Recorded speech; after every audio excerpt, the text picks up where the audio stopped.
What's going on with everybody? It's your boy Eric, aka Young God, coming to you in the Orange Dungeon, giving it to you real raw, rugged. And I got somebody on FaceTime, but I'm gonna let him introduce himself, man. Who we got? Yeah, it's your one and only Daylyt. Hey, man. How you doing today, man? Man, I'm doing real good, man. Well, actually, not really, but I'm doing real good. Uh, Lil Wayne almost killed me last night, literally. Let's talk about it, man.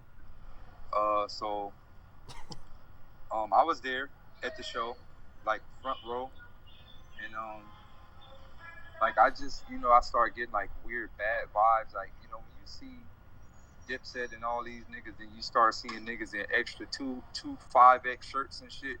The energy is changing when you start seeing these type of niggas. So as Lil Wayne is coming to the stage, like I'm just seeing like everything changing. Like the crowd is starting to shift. You getting the quote unquote real niggas, whatever. So I'm like, you know what? This ain't even my type of vibe anymore. I'm more on the hipster side and peace, love vibes. I got to get out of this. Too much testosterone. Literally, as we was walking around the venue, nigga, chaos breaks off at the venue, and a car just drives out the venue, like runs over a gate and all type of shit. So we had to jump out the way, and shit looked like Crazy Taxi, like Grand Theft Auto Crazy Taxi. So we had to jump out the way and shit, and like come to find out, like that was like Lil Wayne them exiting the venue because it was like a fight and almost a shooting and all. It was wild. So I'm pretty sure you've seen all the AC3 headlines. Nah, I ain't seen nothing. I don't know what you talking about. Yeah. So it was like wow, like Lil Wayne whole AC3 show got shut down. I didn't even know about that. But other than that, I had all my shows was good. You feel me? All my performances was crazy. So I'm feeling good. But other than that, like that shit was kind of wild.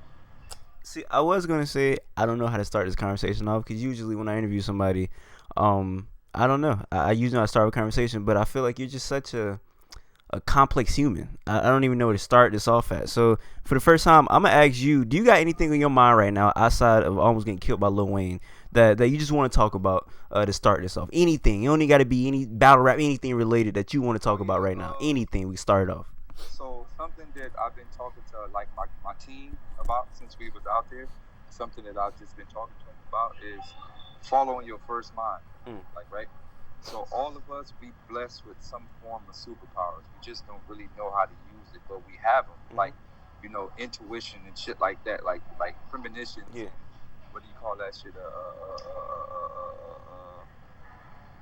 Deja vu and all these shits. Like we gotta really understand how these things work. So like one thing I try to tell everybody in the world is follow your first mind. Like your first mind never lies to you. Never.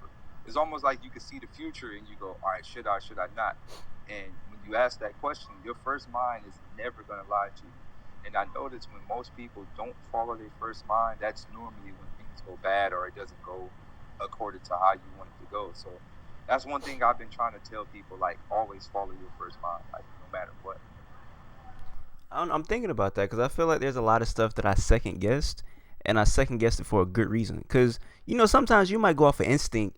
I feel like a lot of times your first mind might be emotional, and I feel like to think with emotion all the time is not logical all the time. No. See, it's two type of first mind. All right, talk about it. I'm talking about your first mind where you like, I'm gonna do that shit. But you feel me? Like say for instance you about to go skydiving, but your first mind like nigga you gonna kill yourself. But your other first mind like nigga fuck that, let's do it. Like you always get that one. It's like a smaller voice like nah bro, don't do it, chill. Yeah. But then your other first mind override that one. So it's like but sometimes it could be for the better. You know what I mean? Sometimes you could be like, I had plans on going out this weekend. Yeah. Right? But I just decided to stay home. And then you think about it, somebody got killed or whatever the case may be. So that could happen in that case. But in all actuality, your other first mind was like, nigga, your bitch ass gonna spend about $30. Nigga, you about to buy some drinks. Nigga, you really don't want to go. So, you got to start thinking about it from that perspective. But most of the time, we're talking about, like, in dangerous situations, like, not just regular household situations, but in situations, there's a possibility of something extremely bad happening. Normally, your first mind will tell you, nah. I feel like the last First, I feel like the last dangerous situation I've been in, I told this to somebody recently. I almost got shot at because like these girls that was riding in a car, and I said in a very low voice to my friends, I was like, damn, I wonder if they ugly. I don't know how they heard me because they windows up, our windows up. So the nigga that was driving hop out the car, he say, "Hey, what that nigga said?" And I was like, "What the fuck?" So he looking at us, he say, "Nah, what that nigga said?" And we looking at each other like, "What is going on?" So bro reaching his car. So my homeboy, he hop out. He say, "Nah, that nigga ain't say nothing." So then dude look at us, he say, "Alright." So he just pull off. My first thought was like, nigga, I'm finna boo-boo in my dungarees right now, man. I ain't know what that nigga I was finna I ain't know what was happening. So my first mind there was telling me to get out the car and run. But you know, my mind was like, hey man, just sit here and chill it out, be cool. I'm alive and I'm doing this interview with you today, man. So Yeah. shit like that happen. It depends on the situations, man. Like it depends on the person, it depends on the situation. But for me, like every time in my world, every time I have not followed my first mind, like something bad has always happened every single time. So it just depends on the person, it depends on the situation. Like, but I think not even the first mind. Like, I think we know what's not even. All right, let's rephrase that whole first mind thing. All right. Let's say we know what's right, but whenever we do the opposite of when we know what's right, the negative happens. Like that. You know, it's crazy. I knew I was gonna interview you today, and I was watching a little Joe Budden show that he got, and Remy Ma brought up Kanye West and Antics, and people always bring up Daylyt and Antics, and I think one of the I don't know, it's just really weird to me because thinking just minds. I feel like people don't really think for themselves, like a sheep mentality. People, you know what I'm saying? So one of the quote unquote antics that you did, that personally, I don't even know if you was just thoughtless with it, but I thought it was kind of like some genius behind it, which everybody, I feel like this is the one that everybody brings up and shit on, like, man, he did this against Pat Stay. I think the slavery thing you did, it was some genius behind it, but nobody ever talks. Everybody just act like it was just dumb, like you just came and just cooned it up for the white man or something. Like, talk about it real quick, man. Like, this is the thing, right? Like, and I look at that whole thing. That was equivalent to Kanye saying slavery was a choice. It's like the same exact thing. Like, so, what I did in that battle was, first and most foremost, like, I don't want no white guy to put a chain around my neck. Yeah. You get what I'm saying? Yeah. I don't want to win your little cheap chain. Right? On top of that, like, every round, like, round for round is like, dog, I'm still out rapping the guy round for round. Like, and my content is better content on top of that. On top of that, we got the slave master behind us who's still beating us to this day. Niggas is still getting beat in this rap industry. So it was like so many layers of what I was trying to convey. And it just sucks to see how deeply programmed our people are. That they got our people on this weird system that when a black nigga do finally stand up and tell them what's right, everybody call a nigga a coon or a nigga an idiot or whatnot. But it's just wild. Like that, I put a lot behind that battle, and I learned something. For the people that understand it, that's the good part, right? It ain't for the sheep. It's for the people that get it, And to this day, I get bigger rappers hit me up and they tell me that was probably one of the best ones. Wyclef, who hit me, and actually he still got it posted on his page. Genuine, the singer Genuine, was a person I never thought watched battle rap. That's crazy. Genuine hit me after that battle and was like, yo, they don't see what you're doing, King, but this shit right here is powerful. You know what I mean? And that's the same thing with Kanye when he said slavery is a choice. And you had all of these black niggas get mad. Fuck Kanye, he a coon, but slavery is a choice. I want to get to Kanye. I want to get to Kanye in a minute, but before we get off of that, I just want to ask you, because maybe I'm tripping, but is that one's outside of celebrity? Is the Pat Stay battle? Is that the antic that you see people pick on a lot and say, oh man, that was the worst one? Because I see everybody down that as if that was the most thoughtless thing you did. Why do you think that's the one they choose to bring down out of all your other ones? Black niggas, I'm gonna say this loud and clear. Black niggas really don't want to be free. Niggas really wake up every day and put chains on, literally. We spend our money on chains and whips. Really think about it. We really don't want to be free as a collective. Mm. So of course, we've been programmed so deeply that they're gonna shun anything that's trying to wake us up because they're just used to being like that. So they anything that's trying to wake us up in any form of perspective, nigga, they're gonna say, "What's good, bro?" Anything they trying to wake us up or anything that's trying to wake us up, they're gonna all point the finger at it so niggas could stay asleep. So I feel like I done boo-booed on the stage, I did all types of shit, and niggas be like, fuck all that shit. That battle when you was trying to wake our people up, that shit the worst. Oh yeah, most definitely. Hold on. You good. Yeah, most definitely, bro. Daylyt getting a pitch in. Yeah. Alright, but yeah, so you get that type of shit, it's like I'm like, damn, like when I was doing the battle, I was really like, I can't believe how many black people was mad at this shit. Like, wait, what? And I think it was so genius the way you layered it from round to round to round, because I meant to watch the battle today, but I got caught up with a whole bunch of stuff. And like, I can't remember vividly what you did, but I think like at the third round, like you took your chains off. The second round, you said you did something different. It was like you layered it 1, 2, 3, and I'm like, yo, is niggas not picking up on this? I'm reading the comments. They like, why did he do this? And I'm like, bro, y'all niggas missing the forbidden knowledge he dropping? Like, it's crazy.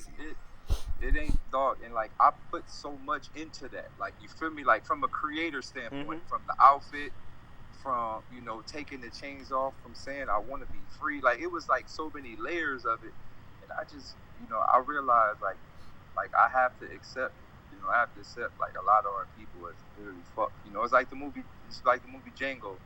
He killed all the motherfucking slave owners and all that shit. Then at the end of the thing, he opened the cage, and the niggas just sat in there like. You get what I'm saying? Yeah. That's how our people are. Like, you can open the door, but they so mentally caged in. It's over. That's a nice segue back into Kanye, because speaking of slavery, I know Harriet Tubman said she freed like 1,000 slaves. She could have freed 1,000 more if they knew they were slaves. So Kanye talking about slavery, I personally see this is where we might have a disagree, because I think what he said was thoughtless and like not coming from a knowledgeable. But I want you to give me your perspective on it though. Insight on that. Slavery is a choice. All right. And I'm gonna tell you why. We could have fought to the death. We didn't have to let nobody put shit on us. We let them. We chose to be submissive as a collective, right? You had a few slaves that was like, nigga, I'll be damned if I work for y'all. I'll be damned if it's 500 of us and one nigga on a horse, and I'm supposed to listen. I'll be motherfucking dead, right? And those the motherfuckers that was like, nigga, slavery is not a choice. I got a choice to try to kill this motherfucker, even if I die. So I feel like as a collective right now, and as a collective back then, right? That's why if you think about it, you only have a few leaders. We got Harriet Tubman, because Harriet Tubman said slavery is not a choice. Everybody else was like, well, this is what it is. Yeah. We could have had more Harriet Tubmans, but everybody chose to accept slavery. So I feel like what Kanye was saying is, what we should have did is like, let's say like the movie 300 Spartans. Like, what we should have did was, nigga, fuck that. Let's just go to war until we all die. I'd rather us all die than any one of us be in chains and whip. We could have had that option too, but we didn't choose it. We chose to be submissive. Can I tell you why I disagree with that still though? Why? All right, so I disagree with that because he tweeted out right after that, or the next day, he was saying that basically, example, Nat Turner revolted, killed the slave master, turned up, did all that, right?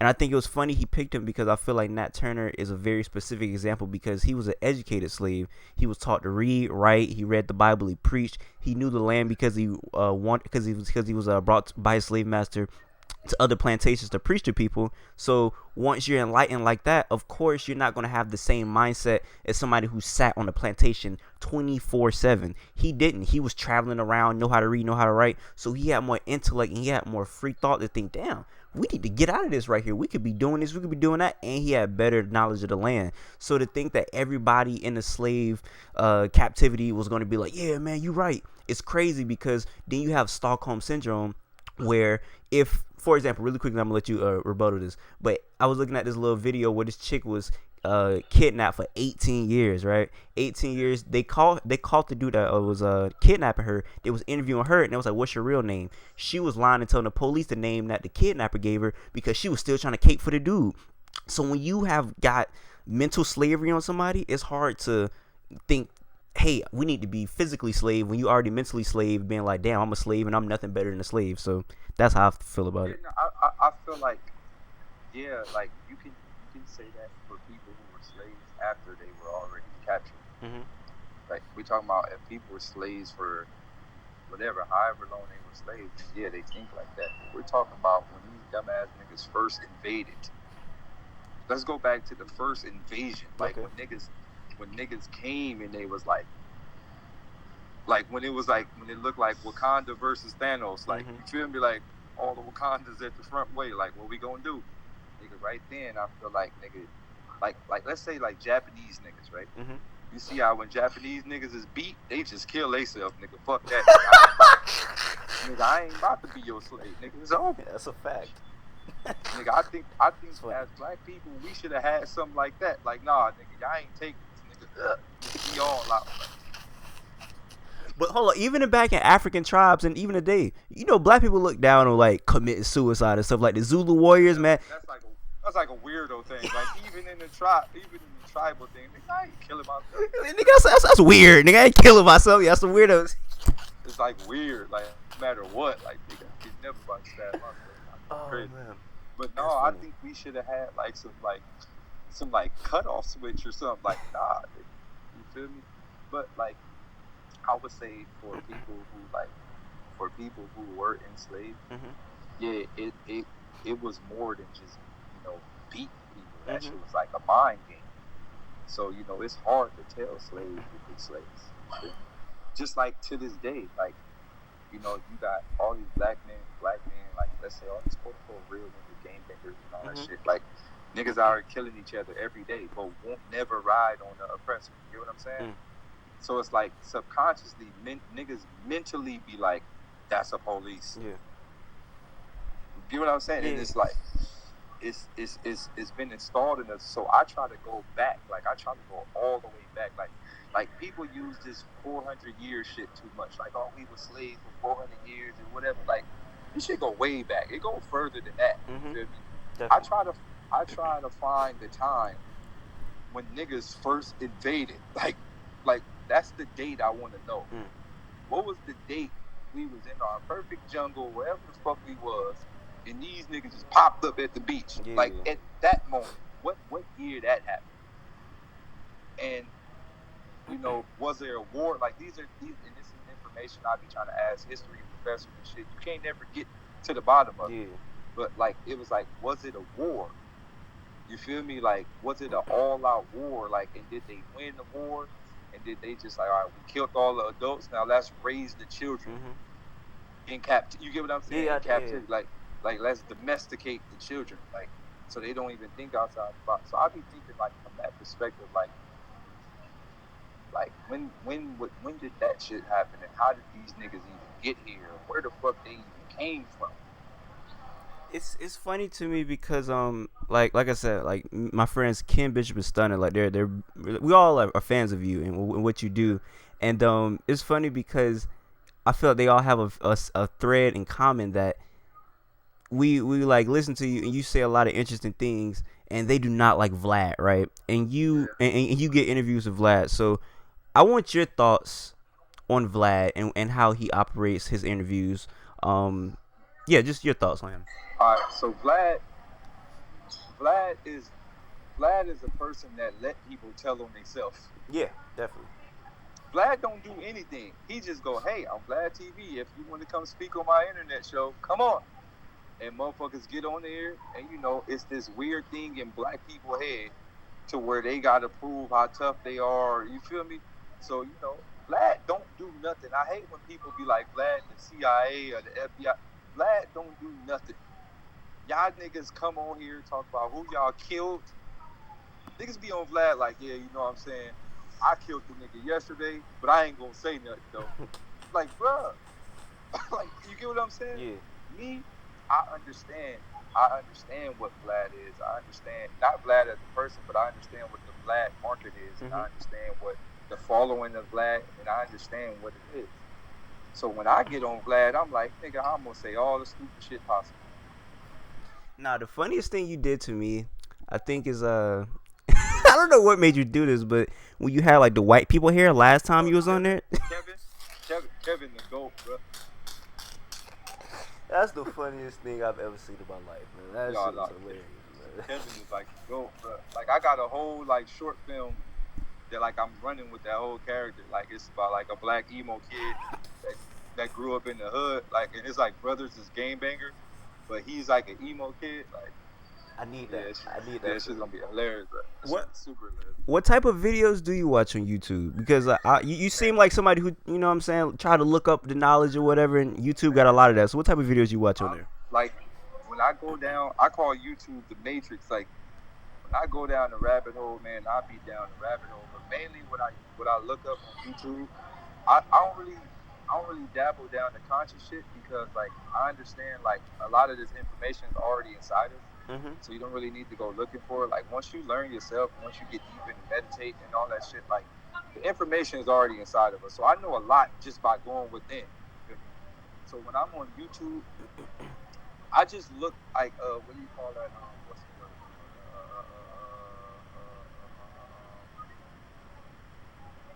word? Like not even like I just look for how shit work.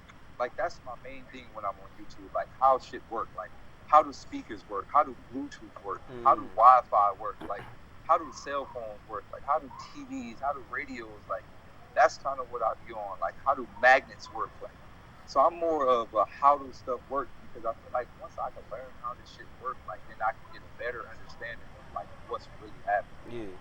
I think I thought you were trolling when you said you shot videos. I don't know where you said it at, where I heard that, but when I knew you was for real, cause you was recording like footage. Charlie Clips, I think, was battling like Seattle or Alaska somewhere, Yeah. and you was recording. I was like, is this nigga really record? And I'm looking, I'm hearing you talk about it. I'm like, so you dead serious? So like, so you talking about like how Bluetooth, how speakers work? Like, what made you even get into that field in general? So when I was younger, like when I was like doing my rap shit earlier, like I'll tell you how I got into cameras and shit. When I was doing my rap shit earlier in my career, and I had like a pretty big buzz on MySpace. Like I was lit on MySpace. Like I was like millions of views on MySpace. And like I remember one day I'm like, yo, I need a music video like for one of my songs. So I actually hit up Hype Williams. This is back when Hype Williams was like the man. Yeah. So I hit Hype Williams and I'm like, yo, how much does it cost for like a standard music video? And I remember he told me $60,000. At the time, I was still living in Watts, so I'm like, nigga, $60,000 to a kid growing up in Watts literally is impossible. Yeah. Like, it doesn't even register, nigga. Like, so I'm like, right after I got off Hype Williams, nigga, I literally typed in Google, like, I went to Google and put in how to make a music video, and it was like, you just gotta buy a camera. Yeah. Then you got to buy editing software. So I'm like, and then I typed in another thing. I was like, well, what makes music videos look like music videos? And then it was saying like, it's not really the camera, it's the motherfucking frame rate. So it's like you got 24 frames per second. That'll give it like the video look. You got 30 frames documentary, 60 frames like sports and all that shit, yada yada yada. And then from then I was just down the rabbit hole with like technology. I'm like, oh shit, my camera work. And then like, I ended up buying a camera. I bought like a whack ass Canon camera. Then I was like editing in Windows Movie Maker. Then once I got too good for Windows Movie Maker, I'm like, what's after this? I jumped to Sony Vegas and learning effects. And before you know it, I was just down the rabbit hole with filming. And then I got so dope at filming that like I became one of the main videographers in LA. Like all the LA niggas that's popping now, like from Joe Moses to AV, to Ty Dolla $ign to YG to all these niggas, I was shooting music videos for all these niggas before they pop. So like, you can take the outlet. Like so like the whole LA ratchet scene, like a lot of that shit is due to me. Like you remember like Easy Fanatics, Don't Drop That Dun Dun Dun and all that. Like I'm like behind a lot of that shit. That's crazy. Yeah, a lot of that shit. Like I shot Easy them first video was Fat Boy Swag. I shot Joe Moses, A2I Mills, all them, A2I Gutter, like AV Compton Swag. I mean, the AV tattoos. I shot so many music videos for all the LA niggas before they was lit, and that's kind of what helped them niggas get over the top, because fans was looking at them like, yo, these niggas got real like MTV looking music videos. They must be lit. But yeah. So that's kind of where that shit started. You ever talk to Avocado about like y'all ever chop it up about like video and stuff Avocado, like that? Like I talk to Avocado probably more than I talk to anybody in the music industry. I mean anybody in the battle rap scene, because we talk about camera shit all the time. You know what I mean? Like, so we be down that road with all the camera shit. I watch Avocado grow as a cameraman too. You know what I mean? Have you ever thought about trying to get into battle rap directing? Nah, it's whack to me. Why? Like, because it's like filming battle raps is like record mumble rap records. Like to film a battle rap, nigga, you just film with 2 cameras and then you line the shit up in the audio, chop it and render it out. Like, it's really nothing to do. There's no creativity put into it. It's like from an editing standpoint, you can't be creative. Like, you can't add effects. You can't. You feel me? Like, I'm like where I'm at. Like, if I had to say like a level of editing, I would say like I'm like, if it was like level 1 through 10, like I'm like a level 9 editor. No, like I'm like. Hold on, is this troll Daylyt or is this serious Daylyt? I'm like serious. Like I'm like a level 9 editor. Like I work in all the top programs from Fume FX to Maya, Cinema 4D. Like I'm in, like literally, like I can create you from scratch, like without nothing. Like I just need a picture. Tell me. Like, no, my fault. No, keep going. Like I can 3D model you in like some of the like Maya 4D, Cinema 4D Composer, or even Fume FX. Like I can literally model you. Like so. So why are you messing with these rap niggas? Because I know the real money is in that right there. My nigga, I live in Orange County, dog.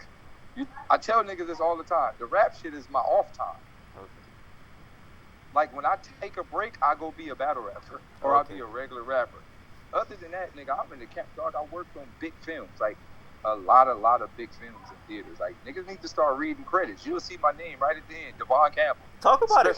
What movie you in? It's not for me to say that. Just stop getting up out of the movie theaters too early. That's not gonna happen. You know niggas is not finna stay in the little movie theaters.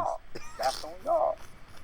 You feel me? That's on y'all. I worked on some big joints, bro. Come on, give me one. Give me one. Worked on some big joints, bro. Some big joints. I used to post it. Like I used to post the shit on my gram all the time. Mm-hmm. Like earlier, like I used to post like all my work. You feel me? Like I used to post all my you can. Like, I tell niggas, just Google my real name, like Devon Campbell, DAVONECAMPB, Google my real name, and Devon Campbell, Real Dreams Productions, LA Digital Productions, you'll see all my work, like, you'll see my credits everywhere. Like, it's funny that you say that, like, you started, like, the wave with the going hyphy, or, like, people just doing the ratchet music videos down there, because I think you are one of the battle rappers that started a lot of trends in battle rap also, like people saying certain lines and stuff. I think you and Bangs don't get enough credit, because Bangs did it recently. He's doing it like in his newer wave, and you did it back in like 2012 wave. I think you're the first ever person, you could correct me if I'm wrong, but you're the first ever person I ever heard say a defeat bar, and if you're not the first person to say it, then you're the first person to popularize it. You're the first. I most definitely ran a defeat bar to the ground. Fact. But not even that, right? Like, I started the wave of new rappers too, all of them. Like, this whole rap game looks like Daylyt. Everybody doing antics. Everybody had. You got to think, I was the first nigga with a big face tat. The first one. Only person had a face tat other than me was Mike Tyson. That's a fact. And he not a rapper. So like, I was the first nigga that went all the way. Like, boom, this is what I'm doing from a music standpoint. You know what I mean? Like, I had the dreads and shit. I didn't dye my shit, but my shit was like, wow. You feel me? Like, I was doing all the antics and I wasn't really taking shit serious. Now, when you look at the whole entire rap game, it looks like Daylyt. Like, niggas doing antics on TV, niggas dressing up like boxes and shit, like people trolling. Like, you get what I'm saying? Like, now it's cool. People going to Vlad TV trolling now, Kid Boo. That's bro, nigga. When he did that, the first person, I'm like, this nigga must have been watching some Daylyt interviews. That's the first thing I thought about when I seen that nigga. First person. All these niggas is carbon copy Daylyt. Like, all of them. everybody. So I just set trends, and y'all can have that. I'm on to the next. You want me to tell you why I do all this stupid shit? So these niggas would never think about editing and shit, getting in my world. So y'all can stay over there and go ahead, do all the other shit, nigga. I'm right behind these computer screens. That's funny. I mean, you say you talk about computer screens, battle rapping. I think one of the other things that really interests me about you is basketball, because I see you play basketball a lot, and I think I'll watch you, right? And I feel like one of these days, just a side note, I definitely want to set up a 1-on-1 match with you, because you're good. You're good, but I mean, you cool. You know what I'm saying? I'm kind of raw, so I just want to let it out there. Look, bro, anybody that ever played with you, anybody that ever played with me, you can ask anybody. It's always fun. You guys Ron, you guys Art, you guys anybody. One of the main reasons I'm not in the NBA is because I went to the wrong high school. That's it. I just went to the wrong high school. Like, if I would have went to, like, Westchester or, you feel me, Modern Day or one of them shits, I'd probably be the best nigga ever played basketball ever. Hey, man, where you say, hey, I come out there to California one day, man, you're going to be like, damn, this nigga from Florida raw as hell, man. That's all you going to say, man. Everybody I play with, they say they, like, literally a cheater, dog. I don't miss, ever. I seen you play 1-on-1 against, what's buddy that owned A-Hat? Black ass OD, dog. That nigga was backing you down for the 3-point. I'm like, this nigga's trash. Like, the very first play of the game, I made him fall. The very first play. And I was like, I don't even want to play this nigga no more. So then he get the ball and post up from half court. Like, oh, bro, I don't want to play this no more. I've never seen a nigga do that before, man. This nigga was backing you down from 3-point. I'm like, yo, this is crazy, bro. Like, you ain't even going to try to dribble. This nigga just post me up from 3-point line. Like, and the fucked up part about it is he couldn't move me, so he just kept trying for hours. Like, I'm like, bro. So he was trying to get me tired. Like, and I'm like, bro, I play basketball. Like, I'm not like a nigga that just say I hoop on the side. Yeah, like, yeah. I actually work out with like NBA niggas every day. You're not gonna get me tired at all. So he was literally trying to back me down for literally 30 minutes per possession. Yeah, that was terrible. That was very terrible. Very, very, very terrible. Before we get out of here, I got some fan questions. But last question for me, because this actually dropped, I think, today, the Body trailer, right? Yeah. You and that, right? I'm pretty sure. So yeah, tell me about I guess you gotta do some promoting for that. Talk about that. I think it's dope. I think it's a dope movie. I just think once again it shows battle rap in the wrong way. Why? Because look at because you're familiar with battle rap. So look at what we do, and then look at the Body trailer, right? Or look at the movie Body in a sense. Like, you notice like every big battle rap movie we get, they always get a corny white dude going through the black battle rap circuit and he wins. Every time. Mm-hmm. When Papa Doc gonna win, dog? I feel that. And battle rap never highlights the extreme lyricism. Like, look at the bars that was said. Your mother looks like a slum sucker. Like, look at these corny shits. Dog, like, it's people out here, some of these battle rappers in the real world are more lyrical than some of your favorite artists. Facts. Yeah. We need to highlight that in the movie. That should need to be highlighted in the actual movie. Like, we need a battle rap movie where it's like, who gonna be the most lyricalest motherfucker in the world? Over the head bars in the actual movie. Oh, in the actual movie. That's fire. That's fire. This shit is, and we need a battle rap movie that portray battle rap from that perspective. But that's not gonna happen because directors, they going for the mainstream white America. They not trying to, you know what I'm talking about? And that's why I say fuck this shit. That's exactly why I make movies. I can feel the time is right. I'm gonna do the shit the right way. That's gonna be fire. That's gonna be fire, man. Because battle rap, and it's like, dog, like they always like, you gotta think. Look at the niggas who started battle rap, like Jay-Z. All these old head hip hop niggas started battle rap. And yet we got 2 battle rap movies, mainstream movies, that don't show none of that. Like, if you gonna do, you know how they do biopics? Like, you know how they do biopics and shit about, like, how niggas grew up and all that shit? We need a battle rap movie that shows when Jay-Z and all them niggas was in it. Like a old school hip hop battle rap movie called Respect or some shit like that, where it shows how all the hip hop legends earned their name. We need to see that Busy Bone and Jay-Z battle. We need to see that DMX and motherfucking Biggie Smalls battle when they was in high school. Like, it need to be about that. When niggas was out here like, nigga, I'm the nicest lyricist ever.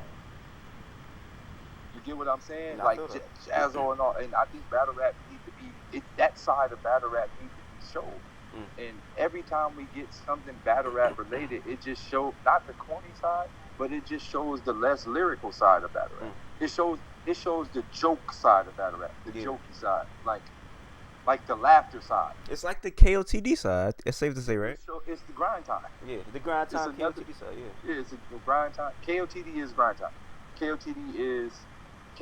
Well, it was grind time north, and then when grind time failed, they became KOTD. I didn't know KOTD, that. KOTD was always grind time. Okay. Well, quick fan questions we can get out of here. Before we even get to that, last one. I really curious about your opinion. I heard you talk about him a little bit, but do you think? Because I personally think Twerk could be top 5 of all time. How do you feel about that? I'm the one that put the world onto Twerk. I told everybody. I seen the vlog with you, Queen, Stupid Jazz. I seen that when it first released. So yeah, I already know what you're talking about. I'm the one put the world on Twerk and told people he was gonna be the future. I just feel he's a baby in the game. And when you give a baby, he like Jack of Incredibles, right? He got all the powers. He's just a baby, right? So once he really grow into like understanding what he is and what he can do, he's gonna be unstoppable. I think I always thought you would like him because when you hear him rap, you could tell he's smart. You know what I'm saying? Like he not breaking, he not dumbing stuff down. Like he's using big words and like actual concepts. It's like, yo, this is crazy right here. So he's very smart. He's actually I've never spoke to Twerk outside of battle rap because I don't really have to, because based on what he raps about, that lets me know he's at a higher IQ than probably 80 to 90% of battle rap. Just words that he used, just combinations that he used, and different pockets that he go into. He already tells me that he's smarter than most of these niggas, so I don't really have to have this conversation with him. But I believe like within the next couple of years, you got to think Twerk only like a couple of years in battle rap. Yeah. So I believe within the next couple of years, like once he really home in on his skill and his setting, yeah, he's gonna be unstoppable. I agree. Fan questions. We get out of here. Debbie asks, if he had to rub a lamp and Lil Uzi came out as the genie, what would be his 3 wishes? My first wish would be, could you take your ass back in the lamp? My second wish would be, why you in the lamp still listening to me? Can you make the lamp disappear? And my third wish would be, can I save my third wish for a later time? All right. I am Miguel ask him about ghostwriting and his thoughts on it. I used to hate ghostwriting. I used to be like, that shit whack, until I got in the rap game and realized everybody had ghostwriters. Everybody. Yeah. Literally everybody. Oh, I'm going to say this loud and clear. Everybody. Even your favorite top lyricists got ghostwriters. Everybody. So I was like, oh, this is the game they playing. All right, cool. Shit, when I get a little more higher up, nigga, I hire me more. I ain't about to be writing all these metaphoricals, nigga. Come on. So I'm guessing you would offer. I mean, if somebody offered you to ghostwrite, I'm guessing you would take the offer. I've already did. I've ghostwritten for a hell of niggas. I got hit records on the radio right now. I'm good. Somebody said 66 Licky said, ask Daylyt, will he release his music video with Dizzle Curry, and was he a part of the jerking movement? I stayed out of the jerking movement. That's when I seen things getting very gay.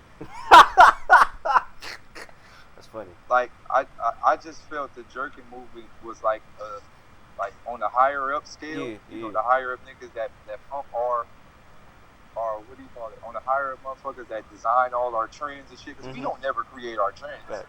We never create our trends. Other people create it. You ever go up in one of the stores in the mall and you like, oh, I never see these pants, because they already got a plot. Yeah. You feel me? So when the whole jerking movement came out, and I just seen niggas on the ground doing like a semi butterfly, like a semi Tootsie Roll with skinny jeans on, with cuts in the jeans, with their pants out, like they ass showing, like with like neon green Adidas and shit. I was like, oh man, I can't.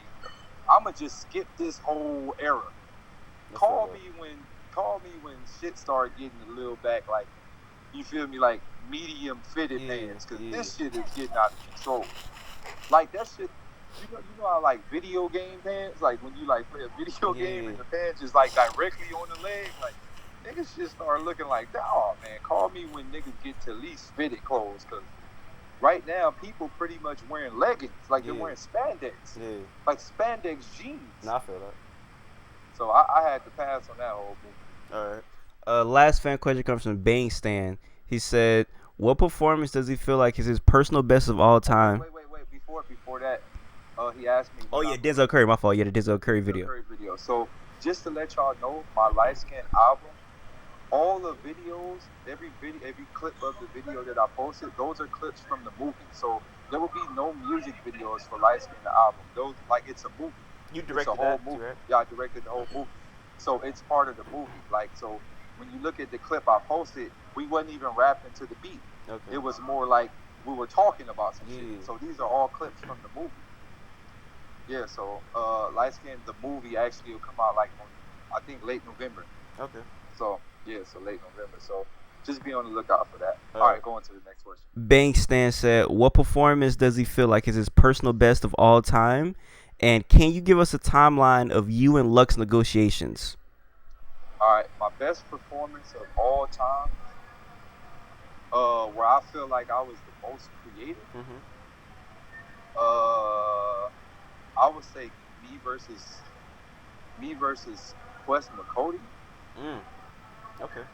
I think that was the time where I feel like my back was up against the wall and I was in the trenches in Detroit. You feel me? Yeah.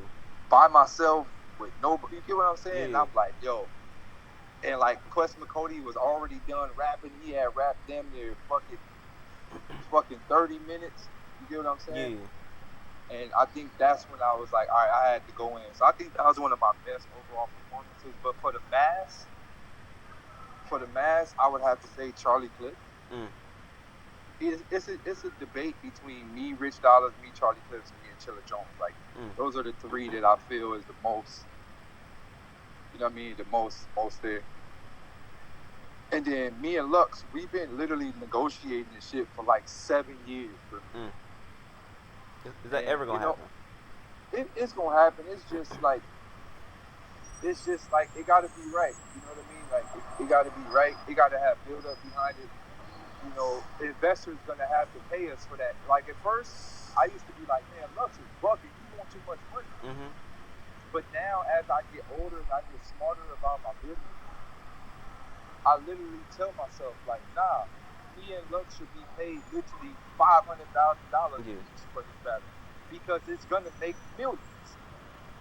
They like right now you can book Daylyt and Lux on the card by itself with no other battles, just Daylyt versus Lux, and everybody in battle rap is gonna buy it. I thought you and your boys gonna set it up, but I see y'all going through it. ARP, so. Yeah, even with that situation, I really still don't know what the fuck is going on. Still don't know. I'm still confused, dog. I'm still completely confused. So I don't know, man. Like where I'm at right now, you know, I gotta follow my heart, and my heart tells me just focus on the music, focus on the directing shit, put a dope battle rap movie together, like. And other than that, just chill. Like I ain't in a rush. Well, anything else you gotta say before we get out of here? For those who didn't cop the album, go cop the album now. LightskinTheAlbum.com, LYTSKIN. TheAlbum.com. Support to the fullest. Dark Skin, the album will be dropping within the next 3 days. So we out here, we working, man. All right. Until next time, I say what I mean what I say. Haters gonna hate, players gonna play. Holla at your boy.